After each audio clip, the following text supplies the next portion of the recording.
Okay. Roll call. Director Sarno? Here. Director Story? Here. Director Pearson? Here. Director Pettit? Is not here. Did anybody hear from him? Was he running late or? Nothing. Okay. Do I have a motion to consider his absence unexcused? So move. Do I have a second? I'll second. Okay. Absence will be recorded as unexcused. Do we have to vote on that? Yes. Okay. All in favor? Aye. Aye. Just stating the I'm situation. just helping you. I knew you were going to, but later, but I just thought. Okay. Do we have any additions or deletions to the agenda? None from staff? No. Does anyone have any conflict of interest with anything on tonight's agenda? I have none. Thank you. Do we have any correspondence? On the table is a holiday card from legal counsel's office to the board. Oh, how nice. I don't suppose there's a discount in it. No. I'm guessing probably not.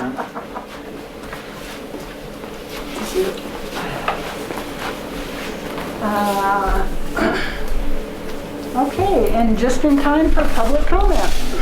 I have none today, thank you. Okay. You, sir? No. Okay. Okay. Guests or presentations? Captain Pettit. Good evening. I just wanted to kind of give you a rundown on a platform or program that I'm looking at signing up with. It's called Compliance Engine. Essentially what it does is it helps track compliance annual inspections for both sprinklers. Well, there's a list of items that the code requires to be inspected on an annual basis. Anywhere from sprinkler systems, fire alarm systems, kitchen hood systems,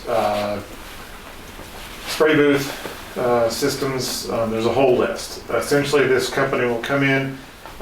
They act in our stead, so they'll reach out, they contact the building owners, they submit a letterhead, our letterhead. Through that process, that opens it up to local contractors. That contractor can take on that contract or that contact, reach out to them and provide the inspection services. That is at a free cost to us here at the fire station. It's picked up back on the contractor side. I think it's like $10 or $15 a contract. And then of course, that's absorbed and then they'll bill the customer for their annual inspection. They bill the customer directly. So, being good stewards of our customers, that's not an outrageous fee. Essentially what that does is that helps us to make sure that we're getting that safety piece in there, that fire and life safety piece. And that the occupants, we're mainly going after businesses so that they're compliant in their safety inspections. It's a great program. Most of the agencies on this end of the state have picked them up. It'll help us again improve that safety feature. The flip side of that is it adds a little more Another layer. of bad entry for me, but that's fine. It's a good balance. So don't need anything from you guys. I just kind of wanted to give you a heads up on that. The reason being is that's going to be a little bit of a shock probably for some of the business owners. I've been working the last couple of years to get in and make contact with them, let them know, current codes, what the inspections look like, what their obligations are. So when we roll this out, we're looking, PFA's one of the last ones on this end. They're rolling out in January. I think we're going to try to do it February, March. When that happens, you may get questions regarding that. So what triggers when there's an inspection due? Is it after you input the data or is it when they So when they have it, then it'll flag when there's an inspection due. So I'll provide them a list through our emergency reporting. I'll provide them a spreadsheet. Any occupancy we have, they'll reach out, you know, Okay. they'll look at our information if it's a business that has a sprinkler. So it's based on your input. Right, And then my they'll input. have it, and then it'll automatically come up after you've input it. Right, my Okay. input is on that occupancy. Each business has an occupancy. Yep. As soon as that system is signed off or tested and goes live, I document that, and then on an annual basis after that, that inspection is due. So again, I'll just provide a spreadsheet with our customers' contact information and systems, and a letterhead of our format to them, and they take it from there. As that information is compiled, we have access to the database. Who is that? Compliance engine. Compliance Engine, that's the name of the company? Mhm. So is there any cost to us, No. or? No. Yeah, We met we with were, them. we did our due diligence. I mean, that's kind of a hard one to swallow, but researched them, had their salesperson come in, contacted all the other agencies on this end that have already signed up with them. It's really a good platform. Again, no need, you know, no actions from you Right. guys, just wanted to give you a heads up. Because that is kind of up on our bar on safety, so Our investment is your time putting it in though. yes. Okay. Which you'd be almost in a way doing anyway. Anyway, correct. Right, I mean, and I in a do way that. you'd be doing it anyway. I do it it's just- anyways, but that's, you know, I'm It's- tracking it's- that on a basis, a regular Right. basis anyways. This just does it on a larger scale. Right. And they oversee it, compile it, get it back to us. And then you get a report on each Yeah, time yeah, then? so- Okay. Say we had a contractor come in here and they ran through our system, and whatever deficiencies they find, they'll note. That'll be on the inspection report. That's what they file into this, Their database platform. database, thank you, yeah, that I have access to. Then I go Yeah. in there and I review that, and if there's needs, And then then follow I up take then. it from there. But any follow-up is based on what their report comes up Correct. with? Okay, that's, okay, Yeah. nice. So essentially right now, any contractor that goes out there and does work, per code, they're obligated to contact me, the fire official, Yeah, and give me that. Anyway. It just doesn't happen. yeah, well, So this company actually helps track that, manage that, and then kick it over to us. yeah, So, that's, One of the ongoing challenges is that community risk reduction all the way across the board is you end up with significantly more of those type of occupancies that have requirements to have inspections, and it's just the balance of staff time to do those. And Yeah. what you find often is in the best effort, you start to look at things, say every 2 years or 3 years, just so that you can get the amount of work done at some point. But the challenge against that life safety piece and meeting those, and that's what pretty much everybody along the front range and really across the area have been starting to look at this type of opportunity, because it gets you much closer to that 100% annual type right. of inspection compliance with Well, it makes with it more the efficient vendors and from your that kind of standpoint. thing. it does, and then you know we have a pretty consistent list of contractors in the area, and it's not required that you know other agencies use it, but I think we've got a pretty good thing going with the northern Well, Colorado it makes it more agencies uniform between if they're the all. closest unit response, being, you know, as close to the same building code adoption cycle as we can be using these platforms. It just helps the contractor understand and know what their obligations are, you know, kind of holds them to a higher standard when all the agencies are on the same page. Absolutely, yeah. So looking forward to it. Very Sounds good. Yeah, Cool. very good. Thanks. Thank you. Yeah, thank you. Okay, consent agenda. Does anyone have anything they'd like to pull from the consent agenda for discussion? I have none.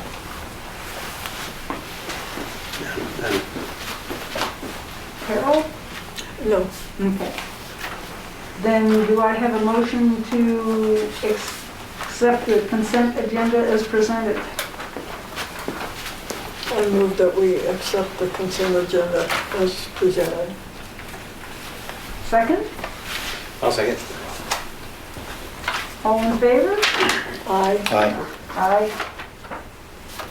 Motion carries. Chief's report. Rachel, do you want to start with some, Yep. just an update on runs and maybe a little bit of rundown on this last couple weeks have been some PR and some work from public education that the staff has done, so maybe give a little bit of that and then I'll hit on the other part of it after. Yeah, absolutely. Yep, you are welcome. So just to kind of start, as far as calls go, we continue to run up. Even though October was considered a slow month, about 83 calls, it still put us pretty darn close to being at 1,000. After this last call, we are actually 20 calls away from hitting 1,000 on a year. So we've been pretty busy, staying pretty steady at that, anywhere from 3 to 3.2 calls a day. Still projected to run over 1,200 calls as well. So again, this month has kind of started slow, but it hasn't been slow. And that's, I think, we're becoming this new norm of what slow for us is, where slow is 2 calls in a day versus the 3 to 4, sometimes even 6 or 7 that we've been running here the first 2 quarters of the year. So, as far as the public relations stuff goes, last month was Fire Prevention Month, so we got to get back into the schools with the kindergartners over at Icestone. Instead of them coming here to the fire station, we went there, and it was a hit. The kids loved it. The teacher showed them some of the videos we sent last year for the kids to watch. So they had really good questions, always great stories, but it was really good to get back in there and actually see kids face to face instead of over Zoom. This week, we've also kind of got a busy week ahead of us. We went to story time with the library. That was great. So they're preschool aged kids and they loved it. Station 17 did a great job. Last night, Station 16 hosted the Cub Scout troop. Both the library and the Cub Scout troop actually posted thank yous to us on social media. So that was pretty awesome on their end. And then this week, to kind of end out the week, we're helping with the Global Wall of Terror. So today we helped bring it into town. So we helped lead the way with LCSO bringing it into town. Our honor guard, along with the crews, helped with setting up and doing the opening ceremony. We'll have a presence tomorrow when they do the flyover. So definitely really, really busy, and just kind of trying to keep up with everything going on. We did address, as some of you guys know, there was the comment posted on the Facebook social media site about the ambulance. So I feel like we've done a great job addressing that and just reassuring our community that there will be an ambulance staged and there will be a response. So, any questions for me? No? Thank you.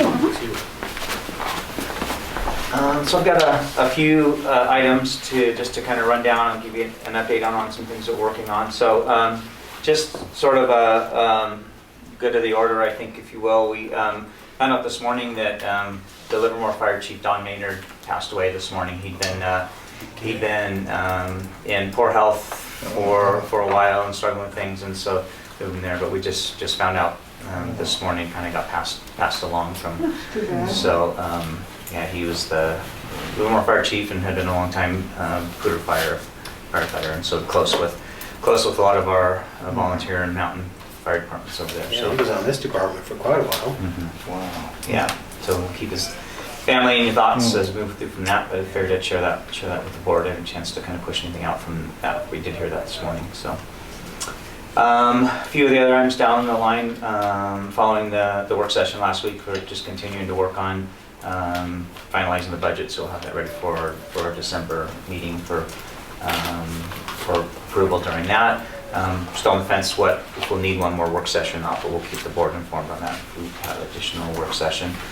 We've got through and started to get things set up so we can work with James Vincent Group to go through and run through the financials, so we've got our system set up to allow them to get into QuickBooks. We just haven't got a confirmation if they've been able to make access to that. I think we've done all the work on both ends to do that. So we have been working through with just kind of looking at some staffing shortages. So we're looking through filling some vacancies. We had extended a conditional offer out to one firefighter, but going through the hiring and background process, we're not able to offer a full offer to that. So we've now extended 2 other offers to the sort of the final 2 people that we had on our most recent chief's hiring list to look at doing that. So we'll work through that, and then we're evaluating the current list that we have for looking for any additional hirings that we may need to do following these conditional offers, and see what that looks like to fill some vacancies that we have. We've been working with some of our other recent departees for looking at filling a few part-time vacancies to bring in some folks to be able to work part-time to kind of staff behind the staffing shortages, and then help kind of fill some of the vacancies we have to help kind of keep us at that minimum staffing level. So we're working through with operations and battalion chiefs just to kind of look at shift balancing and the ability to be able to figure out that right amount of number based off of covering the vacancies that we need. So we're working through that piece of it. Recently, a couple weeks ago, Director Reed and I met with the PFA chief and their operations chief just to kind of get an update on what's been going on with our staffing here in Wellington, our ability to cover shifts and that kind of thing. Just kind of give them an update on that. They had some questions about operations and some of our operational directives, and so we met with staff just to kind of get an answer to those, and then we responded back to the chief, just gave them an update on that. So I anticipate we'll have some more operational, just kind of ongoing meetings with that, just to kind of stay on top of where we are with staffing, just so we understand and they understand the expectations that they can get from us when we're responding together, and that type of thing. So like I said, I really anticipate we'll have some more ongoing meetings from there. As we shared a little bit in the work group, staff's continuing to work on some policy development, so looking at vacation and PTO, the vacation usage, PTO usage and accrual, vacation selection and usage and cancellation policies that'll kind of help us look at how we can balance that out across the year. We're also have a couple of the draft policies, the drug and alcohol testing treatment, and then some staffing and backfill policies that we're working on those. So we anticipate looking at probably the first of the year where we're rolling out some of those, that part of it, as we get a chance to finish those up and draft and get them passed through the group from there. The last thing to kind of touch on is the assistance to firefighter grant window is now open. So we're looking at what do we have that we could potentially, what they are considering high profile items or high priority items. And so looking at 2 items that would probably meet in their high priority items based off of where our current standing. One would be considering our radios and communications equipment. That's considered a high priority for them this year. And then the other thing they look at is PPE, but it's firefighting PPE, but it's really only related to additional staffing or adding staffing. So there may be an opportunity if we're looking at the adding the part-time people or any additional volunteers, but it wouldn't be for just replacing PPE for current staff.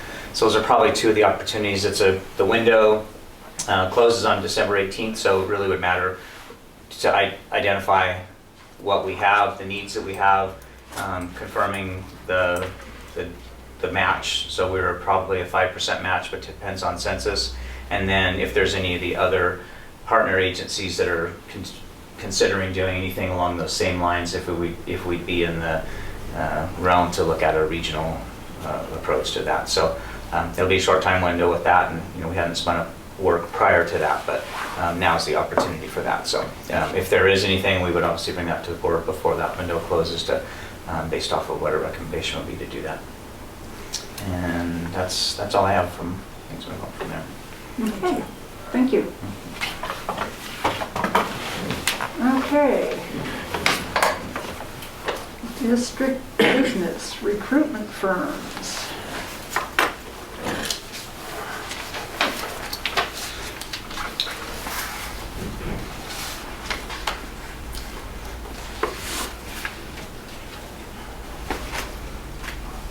So in the proposals are in the packet, and Ashley put together kind of a cover sheet to help kind of break down a little bit what the packet contains.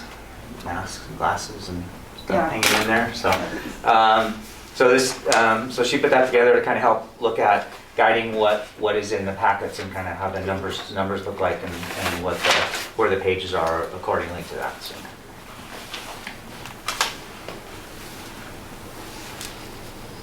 There's certainly some So are we significant required, differences. are we required to hire a recruitment firm? No. No. No. If we had, I know there are certain things we have to post for a position, but if we had someone we wanted to consider, can we do that Sure, without? absolutely. All we're required to do is post it, period. That's the only requirements we have to do. We don't have to hire anybody. So, But going into it the first time around, we found it very helpful to have the guidance of people that knew what they were doing. And, you know, have them pare down the list of candidates to a handful that we would want to interview. That's potentially a lot of work that we don't really have staff to do.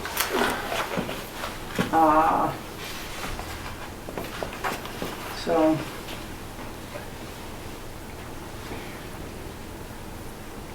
Well, if we had somebody in mind that we didn't need to pare down, could we do that?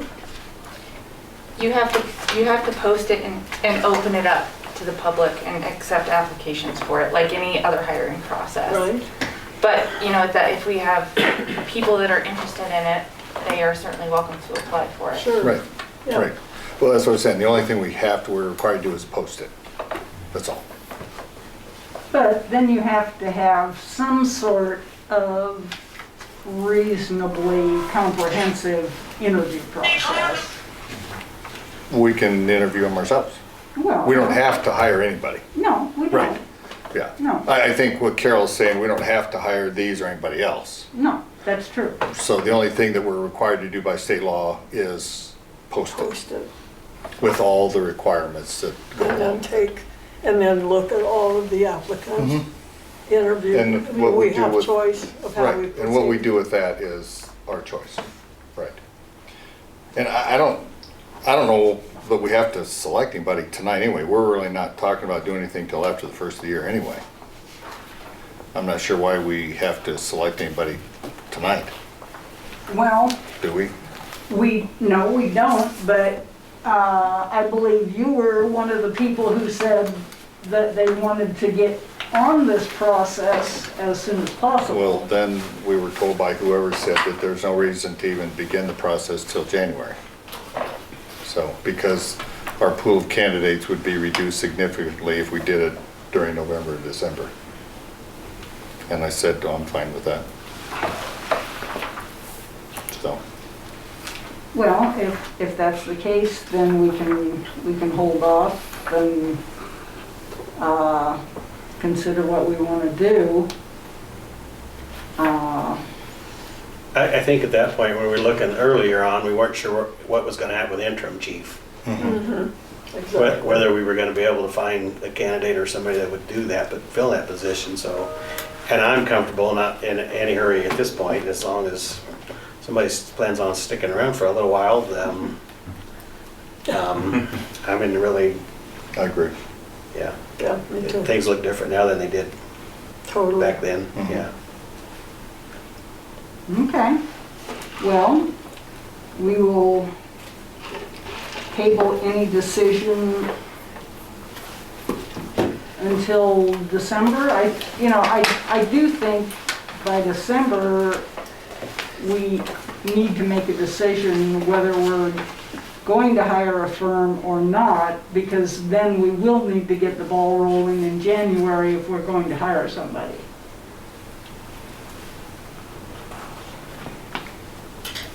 So, Well, there's a lot of information to take in relative to the recruitment firms oh, yeah. that are there is. presented. Each one of them has pros and cons and a slightly different approach.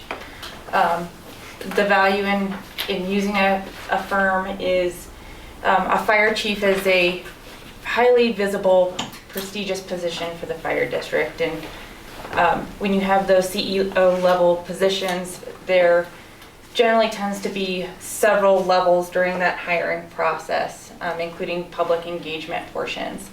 And recruitment firms, the benefit there is that they can help facilitate that. They also have access to potential candidates that you wouldn't necessarily pick up just by posting it online or in the newspaper. They do a little bit deeper dive than just surface level hiring processes, and really kind of walk the board through the whole process from beginning to end. The direction that staff had received from board was that this was a priority, and so that's why we brought this to you tonight. And of course, if the board would like to absorb the information, really look over what the consultant firms bring to the table and decide if that is the best option for the district. Tabling it till December is certainly not going to hurt anything. I think that that pause period, if the board selected a firm tonight and then they started the actual process in January or February, they would use the time between now and then to put together the brochures and all of the extras that go along with that. Well, do we need to vote on it, or? No, ma'am. Okay. We can certainly table this until the next regular board meeting if you guys would like to review the information in your packet a little bit more thoroughly. I would like to table it. If the board does have a desire to table it, a motion to table, you just have to disclose which board meeting you would like us to bring it back at in your motion. Well, I certainly think our budget is certainly the highest priority right now. That this certainly is not a higher priority to me than getting our budget done and making sure. And we certainly may have another budget, a workshop in between, so this certainly takes a lower priority to me than our budget. So I'm not in certainly as a big a hurry. I agree with David as we were when we were talking about this earlier on. I appreciate staff putting this together, but we were in somewhat of a different position at that point. So would you make a motion? Yeah, I make a motion we table it until our January board meeting. I'll second it. All in favor? Aye. No. Oh, hang on, that's and Director Story was the second? Yes. Thank you.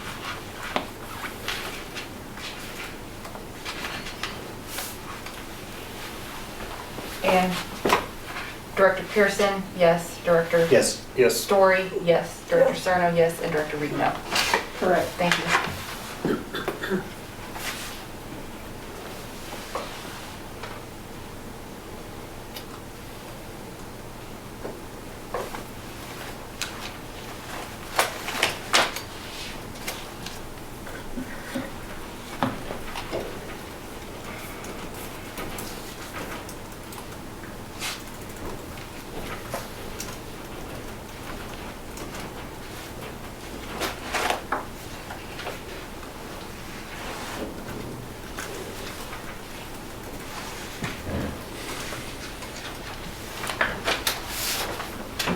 Okay. Ready? I'm ready. Okay, next item is election services contract selection. So in your packet between pages 52 and 160 are 3 options for election services. Special District Solutions, their bid came in at $8,000 with $160 per hour plus printing and postage. Community Resource Services came in at $37,000-ish for mail ballot and $27,000-ish for polling place. And then Pinnacle Consulting, after multiple contacts, provided no response and no bid. After reviewing the references and the bids in depth, staff would make the recommendation the board select the Community Resource Services and opt for the polling place option at one station. The Community Resource Services had excellent references, and their bid was much more in detail and was, the Special District Solutions bid was very vague as to what the $8,000 and then the $160 an hour and then printing and postage. I just felt like that bid wasn't very accurate. And the Community Resource Services, not only did they have excellent references, but they were very responsive, and they're also the closest vendor. So does that mean it's either a mail or polling place? Correct. And we would choose that? Yes, Director Sarno. The request would be for a motion to select a firm and to designate if the district is going to hold a mail ballot or polling place election.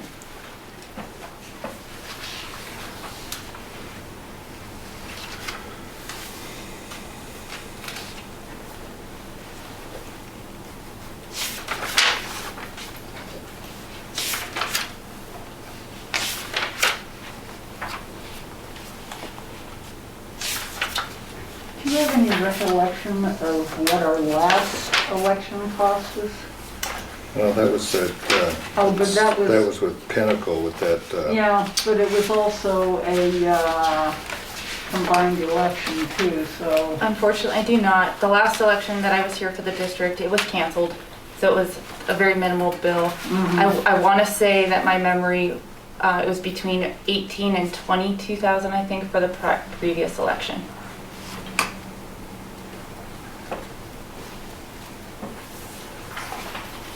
Which is in alignment with a polling place election.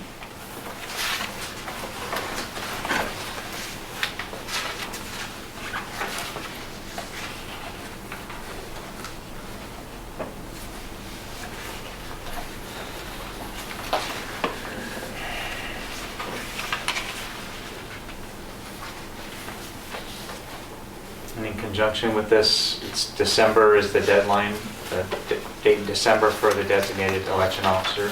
Correct. At the December board meeting, we'll need to designate our designated election official.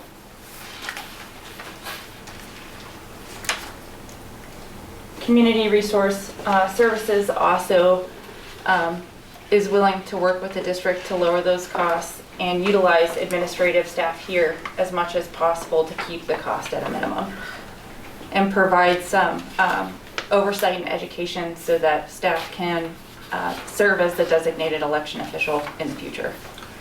well, that's a huge difference in cost. It's almost 3 times the amount. I'm trying to figure, no, actually. The Special District Solutions, he didn't include the printing and postage costs and some of the administrative costs, so I would imagine that at the end of the election, it will be close to the 20,000 range after printing, postage, and additional administrative services.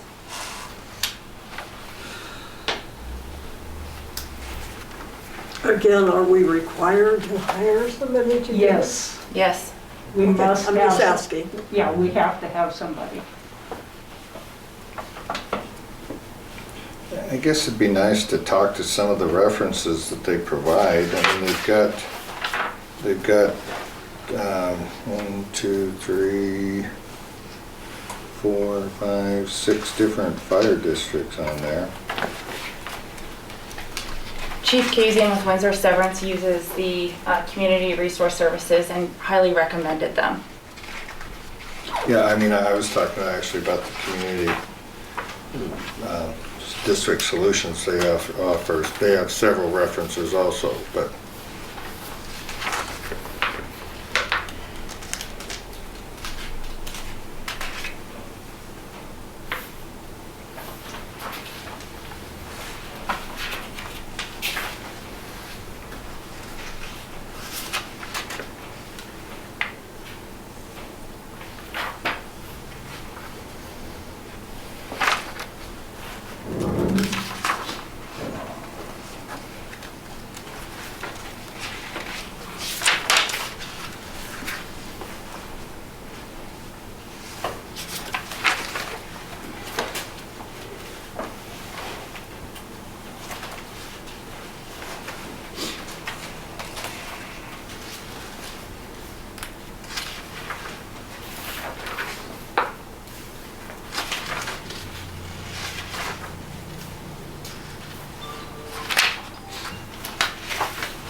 So does this come out of next year's budget then?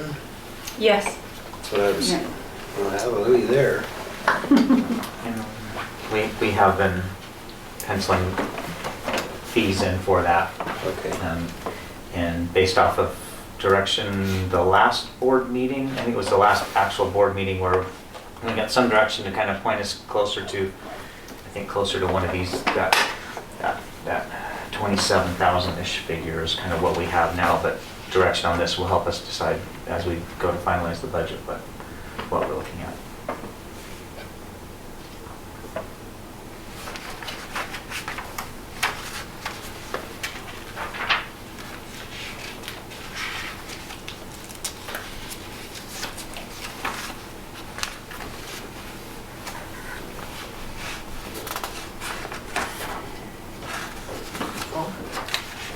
It's a lot of money to A little at once. hold an election that might not even happen. Or it probably Well, could. if it gets I mean, I canceled, realized, that will reduce some of the costs, but it won't eliminate all of them. yeah. And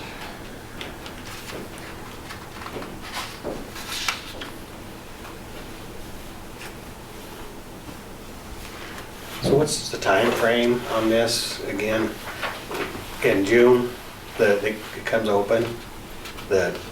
May, Is it May? yeah, The election's in May. Okay, and then when does it have to be in by the, We start taking nominations, I believe, in January. You Okay. need to start turning in self-nomination forms in either January or so February. by the end of May, then it's shut off?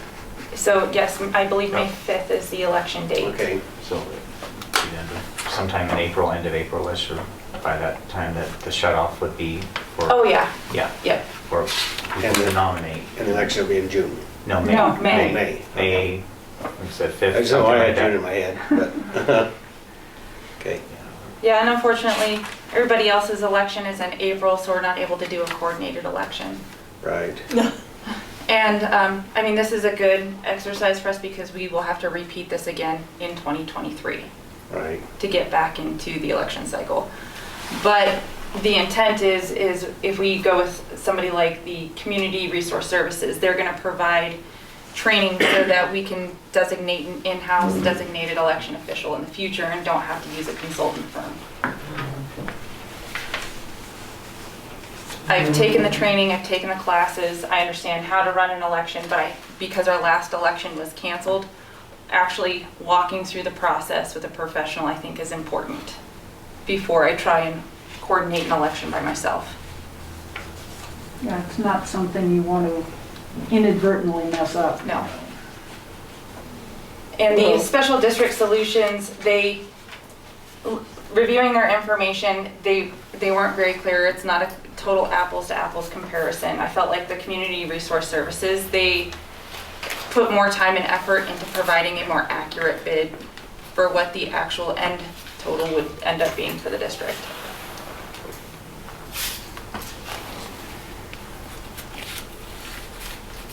The other element to take into consideration is because Special District Solutions is further away, taking into consideration the $160 an hour per hour for them to travel up here for each employee to help coordinate with the election. We would work to do as much as we could remotely, but there's some of that they have to be there for in person. So,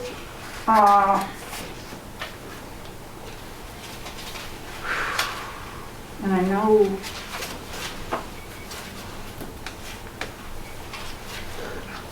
so we have to designate our DEO at the December meeting.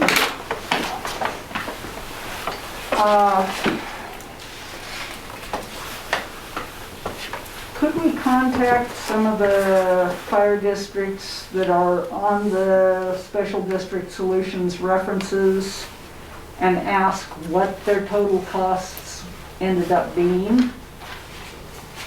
That might give us a little better idea of, you know, how low that 8,000 really is. It really varies. It depends on how many voters you have in your Well, precinct. yeah, I know, and whether they do a mail-in or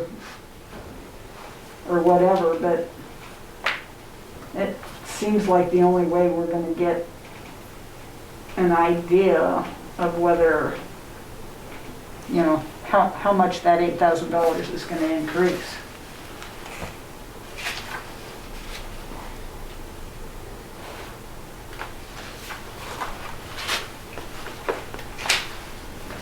Because I agree, their It's really hard. proposal is pretty vague. It's just hard to make a comparison. Yeah, The Special District Solutions, they're also a fairly newer consultant firm. There's very few actual election service consultants out there. And the Special District Solutions, they're a newer firm. Community Resource Solutions has been around slightly longer, and Pinnacle has been around the longest. But yes, Director Reed.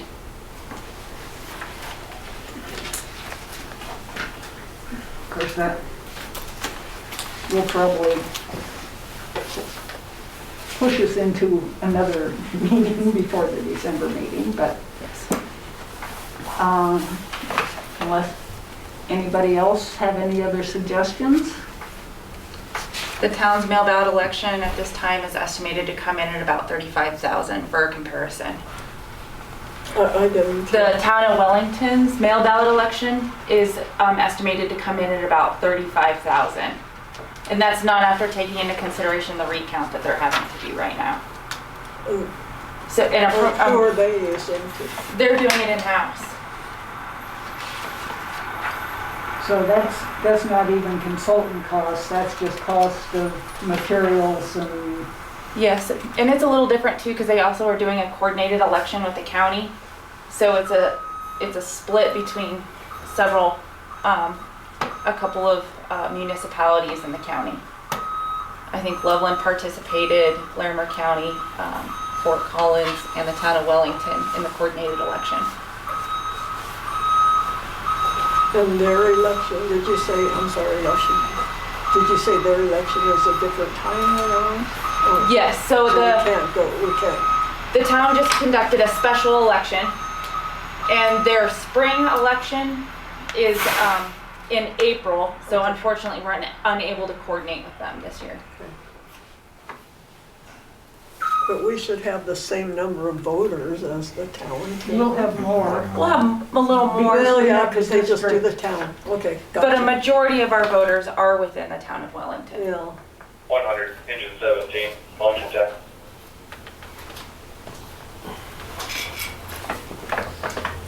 Huh. That's a tough one.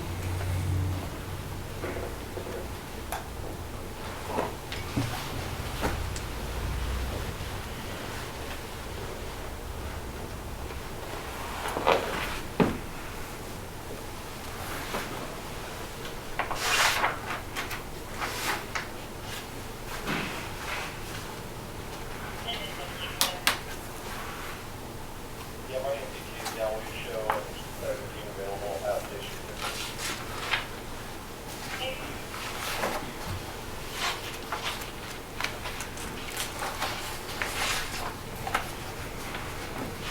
So whether or not we do, well, whether we do a mail ballot or a polling place election, we still have the cost of ballot printing.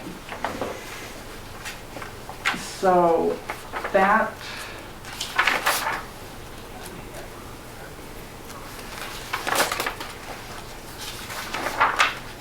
if we look at, We have about 11,000 voters in the precinct at about $1 a piece for printing, I think is what it was. It was like between $1 and $1.50, I think at the most, for printing services and postage and such.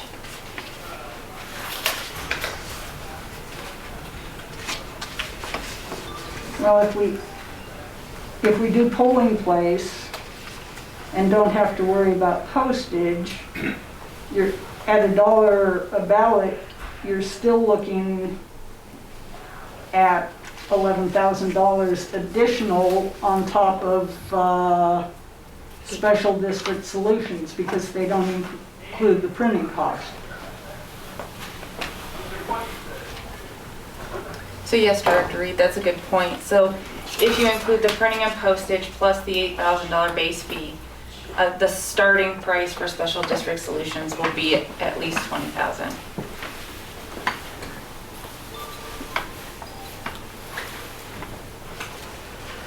Well,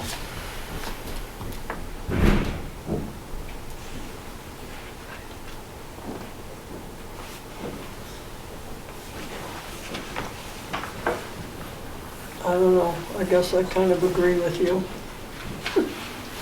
Community resource services. Looks kind of good. The bids that were presented, I think, is a good representation of the quality of product that we could expect to receive from the firms. Did you say that that's a fixed cost, or that they would, if it doesn't turn out to be that much, they would reduce that amount? Is that what you said? Correct. That's what I thought.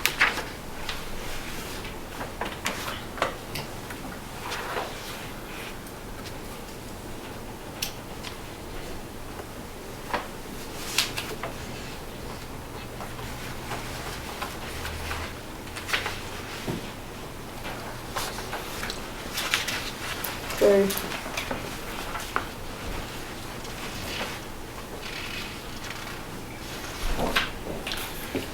It says here the printing cost for 11,000 ballots is estimated at $20,000. Well, okay, what page are you on? 58. Just so I don't have thumbs with me. So Yeah, that's it- if you're doing the mail Yeah, ballots, not so- polling So that place. would be printing and the cost of postage.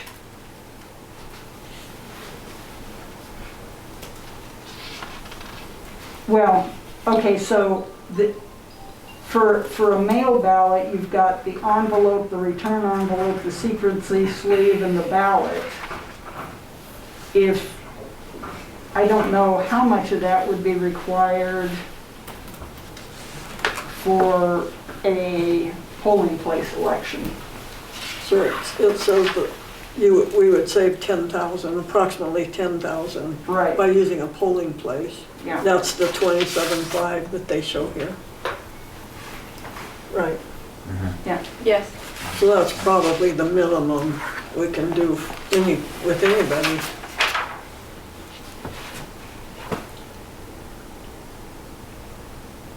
And Chief, what did we say we would, on the budget, what amount? Well, right off the top of my head, but I think we had been somewhere in that 25 to 35,000 was Yeah. kind of where we had started out, and then based off of direction from the board in the last meeting, was leaning more towards doing an in-person polling Yeah. place. So we started to ratchet that down to the lower end of that range that we looked at. I believe 35,000 was kind of where we had started off, based off some information that we had gotten on some of the first ones. So right now we're leaning towards ratcheting that down a little bit, just based off of previous direction, Thank you. but without having till we get a final selection. If that gives us pin us in on a closer number to use. Well, I guess I would be in favor of doing a polling place option. And just because we have an actual figure for that with community resource services, that looks a little more favorable to me anyway. I don't know. The other one is too unknown.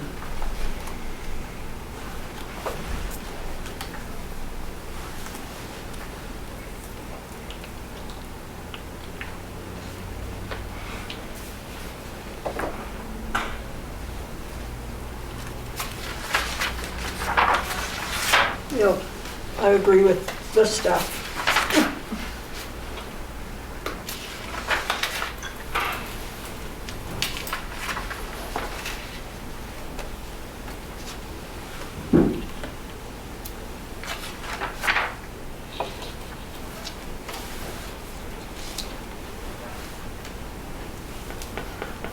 David, do you have any preference? No, I agree with Carol. I think would be the way I would go to the Columbia or the community with the polling place. If we can save money, Yeah, we need to. Steve? Yeah, that makes sense. Okay. So, do I have a motion to go with Community Resource Services for a,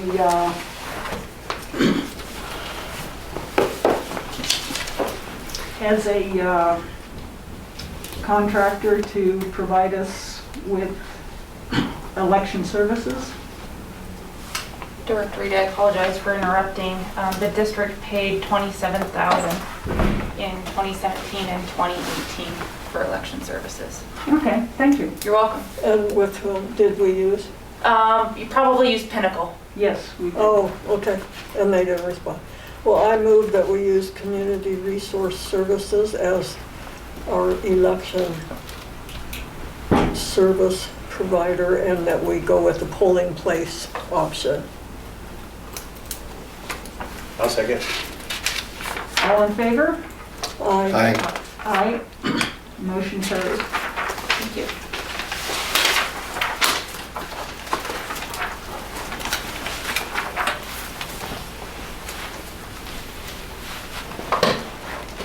Okay. Item 3, Resolution 2021-707, Resolution for Line of Credit.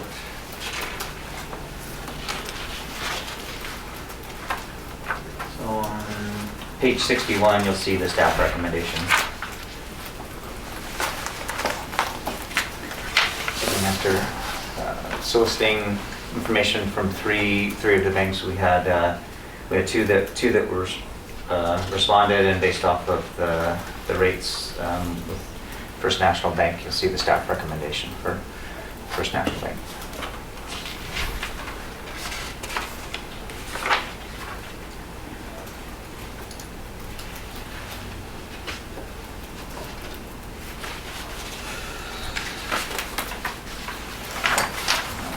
The packet does contain after starting with page 64. Yeah, 64 would be the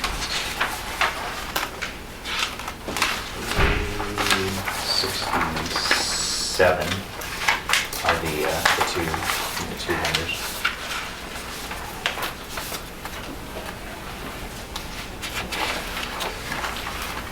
And staff recommends First National. Correct.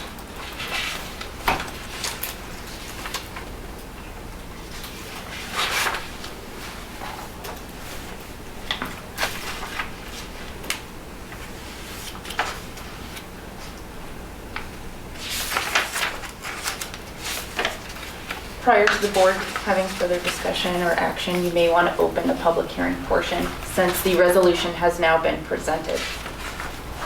Okay, give me 1 moment.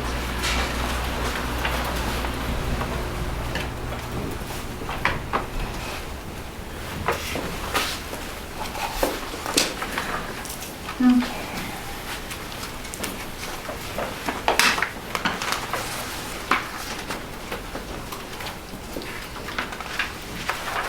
Okay.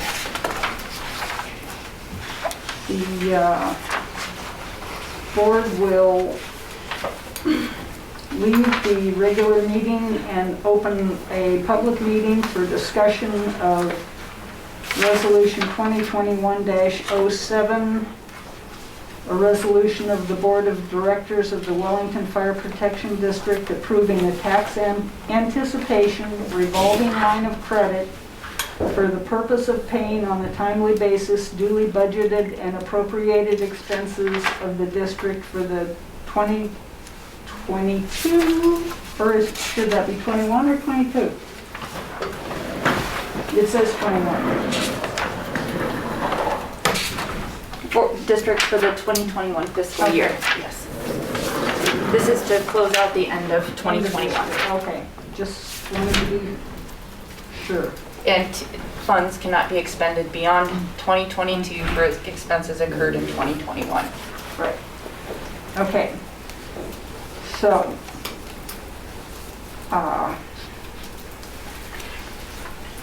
don't need motion and second, or? Nope, we can just Okay. open the public hearing at Okay. 4:57.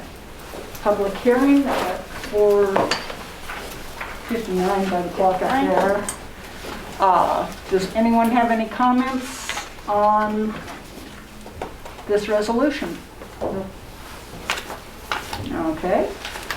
There being no public comment, the public meeting portion of this resolution will be closed at, we'll give it a minute, 5 o'clock. And we will return to the regular board meeting. Okay. So, I guess I have a question. It says First National Community Bank, is that what it's called? I think Because, that's their full name. I'm sorry, I believe that's the organization's full name. I don't believe so. so I thought it was Well- First National This Bank is of Omaha. First National Bank of Omaha. There are two First National banks, so we need Oh, to is this a different one? No, because It's this First National says Bank of Omaha. FNBO, Okay, well, So, so I think it's If First the National paperwork- Bank of Omaha. yeah, it's First National Bank of Omaha. So, Staff can make the correction to the Yeah. resolution. It won't affect board action taken. Okay.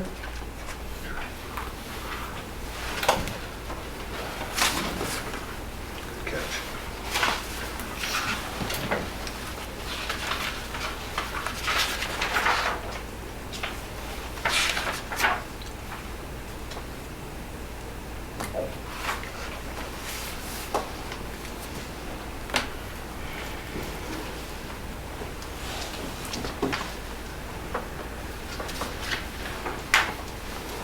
Parliamentary Fed last time was with Points West, wasn't it? yes, Yeah, And that's all closed then, or? correct, yeah. yeah.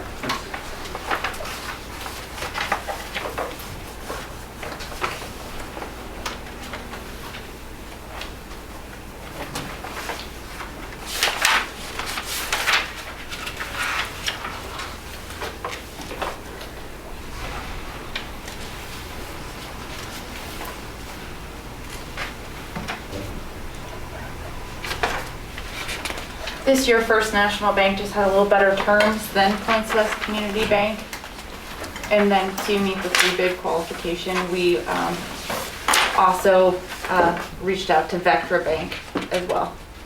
But their terms, I believe, were not as favorable as First National We, Bank. up against the time lane too, they were close, but we hadn't gotten an answer as to, and there was just some follow-up information that they were looking for, and it kept carrying us past the time to be able to make that decision and be able to present it to the board. It's quite a bit better interest rate. And every little bit helps. Yeah. Cool. Okay. So.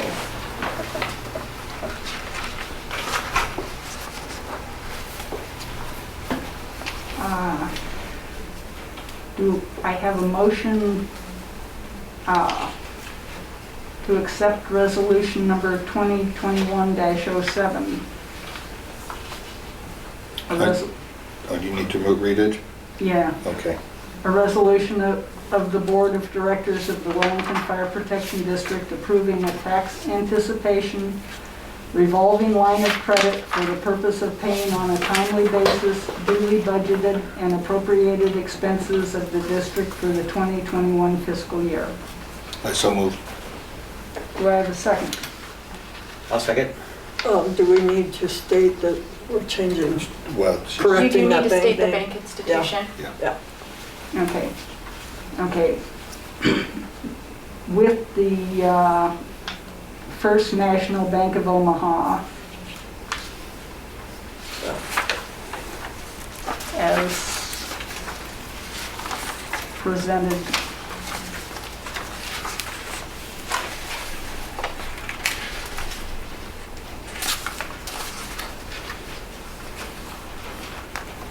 In the packet.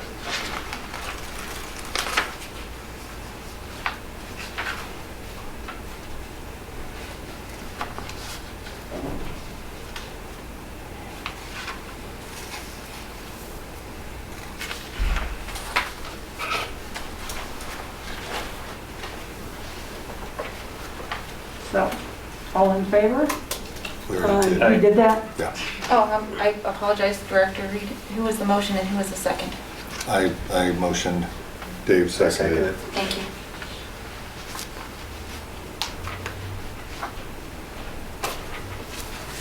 Just for clarity, so to authorize, to transfer anything, that you guys will have to do that? Okay.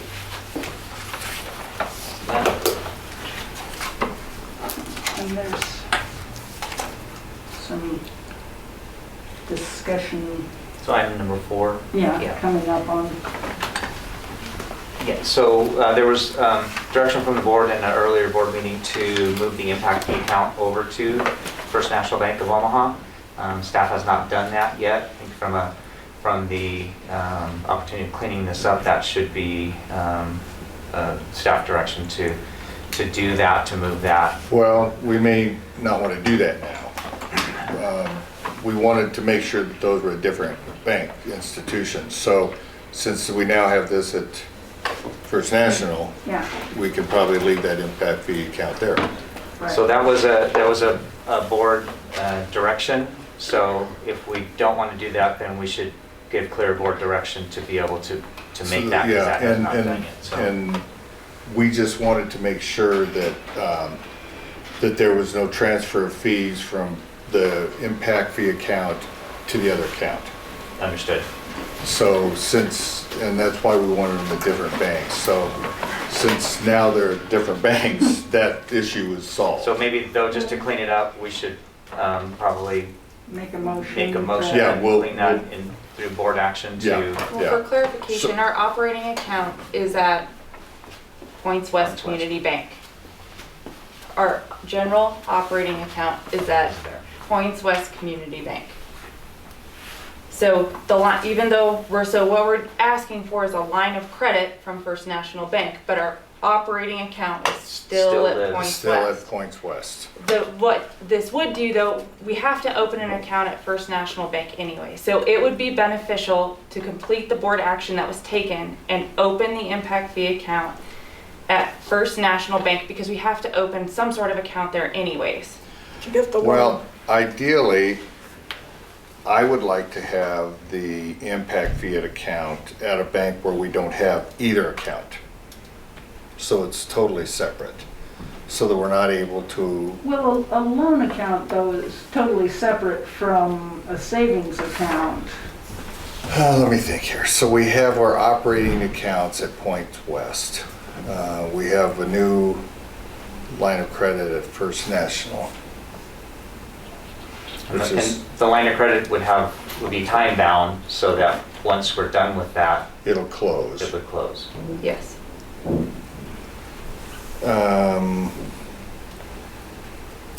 Well, then we should move then our impact fee account to First National then, because Yeah. we can't put any money into that First National account.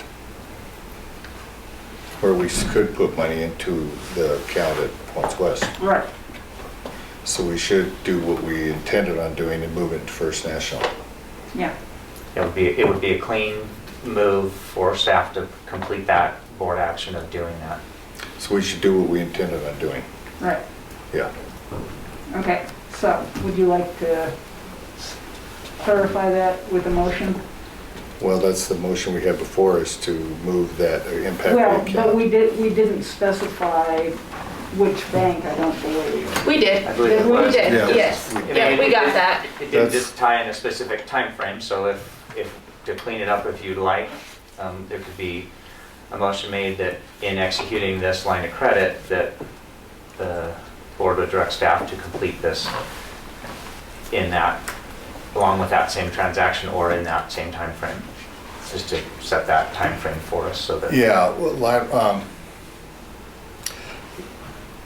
yeah, and why don't at the same time,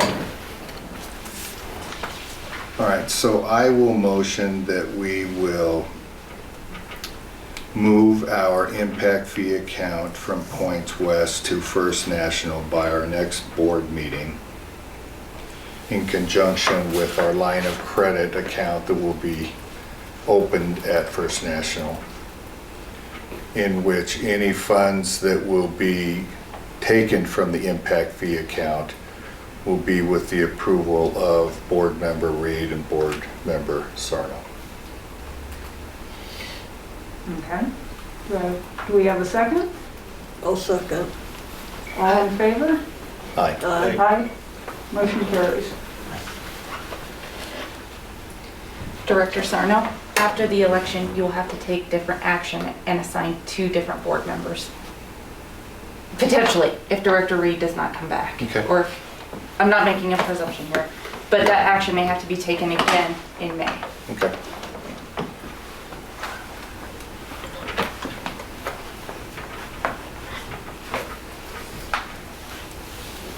Okay. Next item on the agenda, non-potable water agreement. In your packet is a redlined version of the non-potable agreement, striking out the requirements of the specific water tap for the non-potable irrigation system over at the Patterson property. That was an oversight by staff the last time the non-potable agreement was presented to the board. So this is just representing that same agreement with the language the board requested. The agreement is favorable by the developer. They have no questions or concerns. And staff is open to any questions that the board may have relative to the non-potable agreement.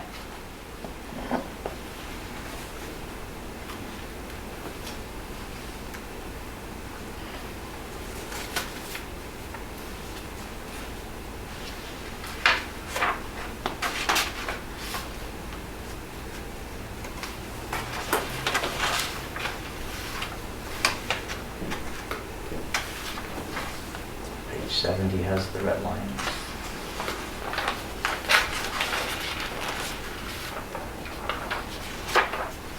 Well, it would be, and I suppose this is a little nitpicky, but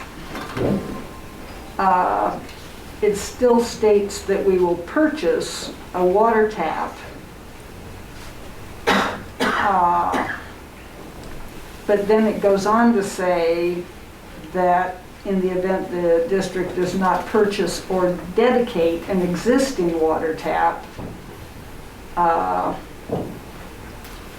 such and such happens. So our goal has been to dedicate one of the existing taps should that need arise. So as long as that is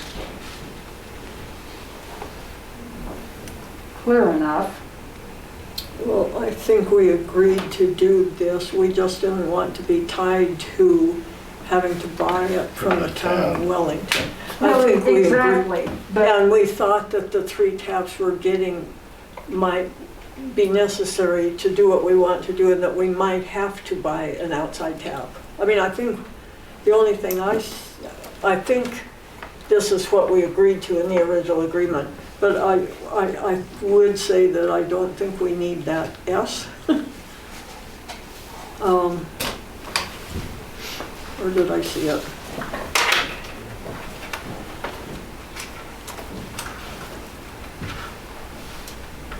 So after it says, the association may in its sole and absolute discretion discontinue, you don't need that red S. It's actually, it is a It's strike whited through. out. It's hard to see, but it is It's a red, strike so through. it's gone. Oh, okay, okay. It's gone. Oh, okay, Yeah, gotcha. Yeah. Okay, thank Yeah. you. Yeah, I just sort of just, Mhm. yeah. So I think that this is what we agreed to do from the beginning. Mhm.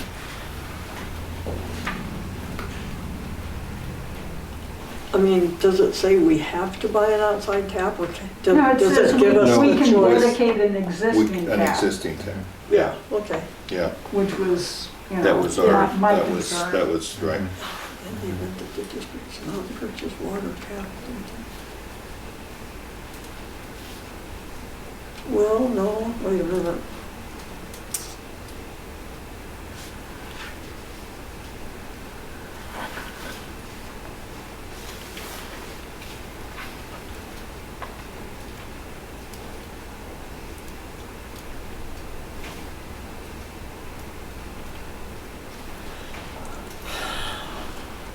That does sound like we have to buy an outside tap, which, don't we want the, Well, but the next Flexibility. sentence does say we can dedicate an existing water tap.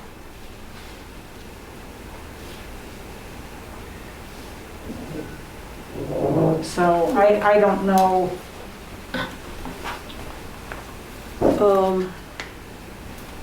I read that we have to, or the, So the beginning states that the district will promptly purchase a water tap. Once we close on the Patterson property, we'll have purchased 3 taps. So we'll have met that requirement. And then current tap costs, including raw water costs for such tap. And then in the event that the district does not purchase or dedicate an existing tap, so that's if we decide to not buy the taps and not dedicate anything, then there's action. But we meet that requirement when we close on the Patterson property. We'll have 3 taps that we could potentially dedicate to the project. so I'd like it to say that, because it almost could be interpreted that we have to buy another tap. I'd like it to just clarify that we can use an the tap, one of the taps that we already own. I believe that that's what the paragraph says. It says But that that we doesn't use an mean by existing closing that you tap. automatically, by closing does that or not? Well, I mean, maybe, but I mean, Because can we those just? taps are tied to that property. Unless we I sell them back to. understand, but this says we have to buy another tap. It doesn't say, or we can use our existing tap. Can we just add that provision in there, that language, just so it's clear? What would you like for it to say exactly?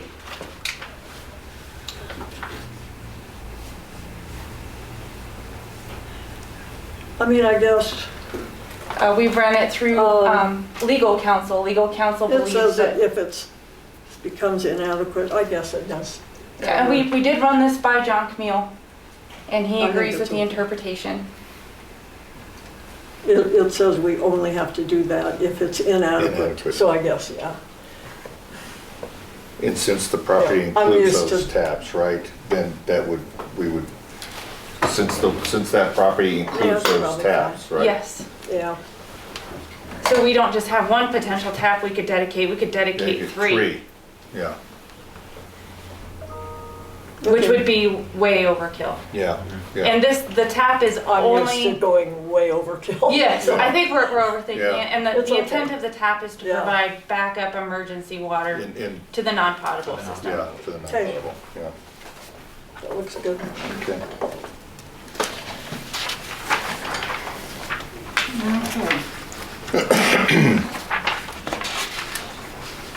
Do I have a motion to accept?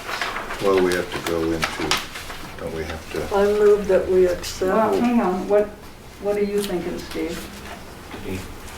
don't we have to go into public, do we have to?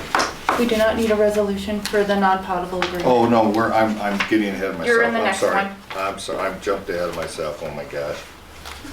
Oh, jeez. Almost there. Oh, yeah, I'm jumped ahead, shame on me. Okay, so do I have a motion to accept the non-potable water my system gosh. agreement? I move that we accept the non-potable water agreement. I second. All in favor? Aye. Motion carries. Yeah, I know. So the next resolution in the packet is to memorialize our closing on the Patterson property. The resolution is not necessary because we're not expending any funds, but we do feel that a resolution is important for clarification for the auditor to memorialize the reimbursement of fees.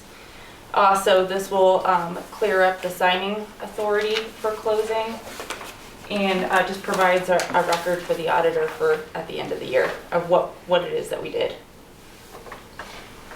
I was talking to Ashley about this. I think this is a good idea because it's, since there's no actual cash, but it's like a payment in lieu of cash, that it does show a good paper trail of what we're doing in lieu of an outright cash payment. So I think it's definitely a good idea for us to do this. So. Our second MOU has us closing on Monday. We are waiting on the settlement statement for, to wrap up the closing costs for Monday. So we'll be reaching out to the board to go over to the bank for the cashier's check, either Friday afternoon or Monday morning. Staff would request that the board authorize Interim Chief Patterson as the signing authority for closing. No relation. No relation. Just so No relation. checked all of the ancestry DNA and no relation. Right. And before the board has comment, we can open the resolution up for public comment. Okay. Resolution number 2021-06, a resolution of the Board of Directors of the Wellington Fire Protection District authorizing the acceptance of property, signature authority, and reimbursement of impact fees.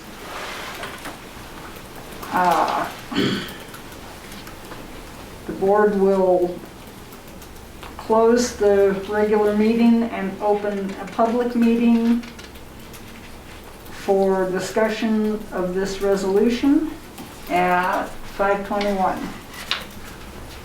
Does anyone have any questions or comments on this resolution? Guess I should have saved my comments for here. Is the Patterson property on the east side that you guys have been talking about, or? It's on County Road 15 South, It's on right? Highway You're right, Highway 1. County Road 9. West County Road 60 East. Right before Road 19. County, 1. Highway 1. Highway 1, County Road 9. It is the east side, It is, correct. and that's where you're planning on building a new station? North County Road 19. Map 22, John 2. That's all right. Eastbound on PFA Fireground 2.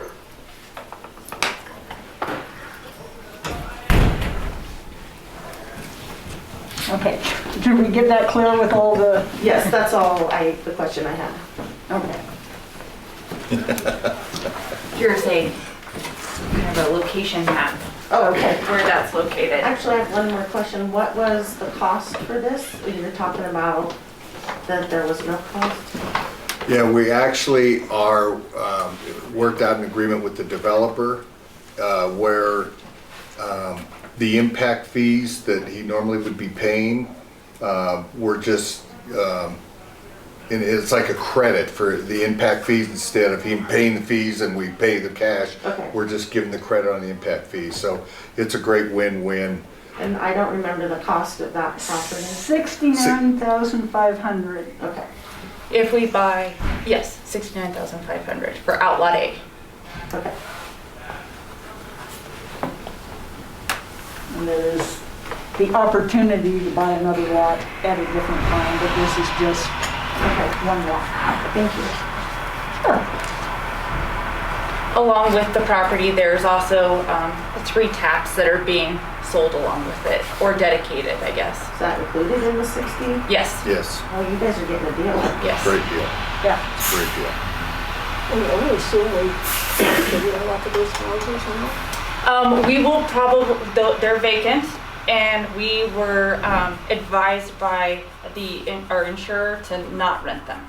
Really? Yes. Just the conditions and Pretty rough. not having oversight of that and The other potential Liabilities. liabilities that would go along with that would have the district Plus, I think these guys have been biting at the, chomping at the bit for some training. I'm sure they are. Because that's what they do. Yeah. I thought they were rented. I think they were at the time we negotiated all this, I think. The developer was leasing them out to some of his contractors. Oh, Okay, any other questions? All right, there being no further questions from the public, we'll close the public meeting on Resolution 2021-06 and resume the board meeting at 5:24.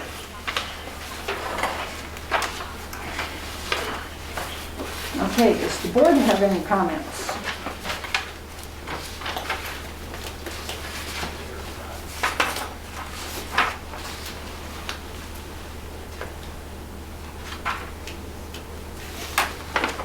Okay.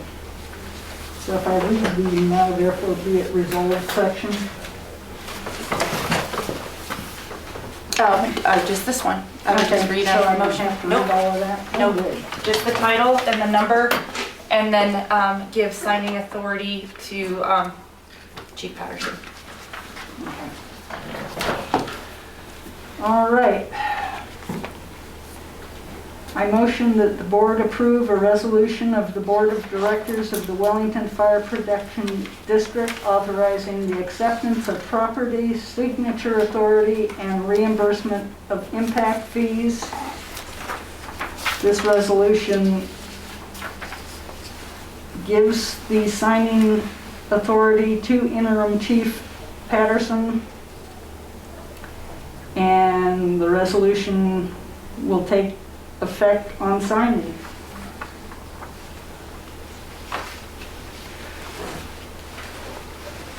Do I have a second? I'll second it. All in favor? Aye. Aye. Aye. Motion carries.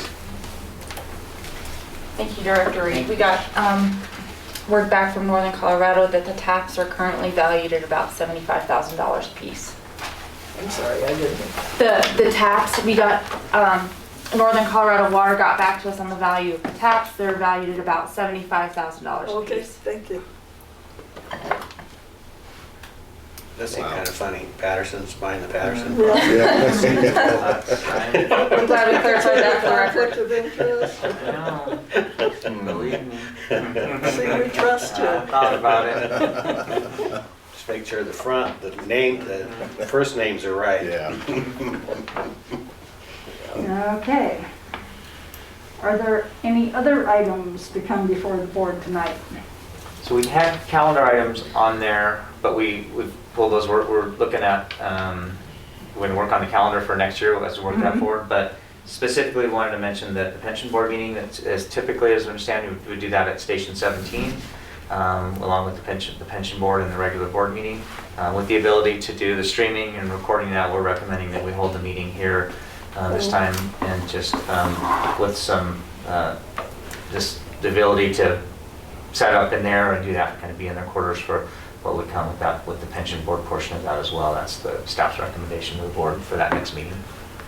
Just need to make sure we get hold of Craig and Brian, Yeah, let them know. and plenty ahead of time. If Craig's back in the country by then. Yeah. We'll be doing an election too then, right? Yeah. For the one board member? To- Both of them will be, Well, We only have 2 self-nomination forms for 2 positions, so Okay. we will most likely not have to conduct an election. oh, okay. The cutoff date for that is the 15th of this month. I think it was the 15th or 16th. the reason they both came up, Ashley read back through the minutes, and you may remember that Turfs was out of town last year and didn't get his self-nomination form turned in, but there were no other self-nomination forms received, so we appointed him at that last year's meeting. So since he was appointed and not elected, he has to be elected for a 1-year term. And Director Snowden's term is the one that would otherwise be up, and he'll be elected for a 2-year term. So just a housekeeping thing.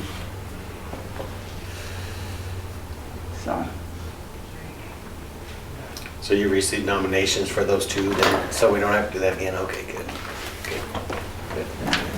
Yeah, because we started a little earlier this time. Yeah. So. Does anybody have any objections to having the meeting at Station 16? No? Okay. Then that's where it will be. Anything else? Okay. I motion that we adjourn at 5:29. Second. All in favor? Aye.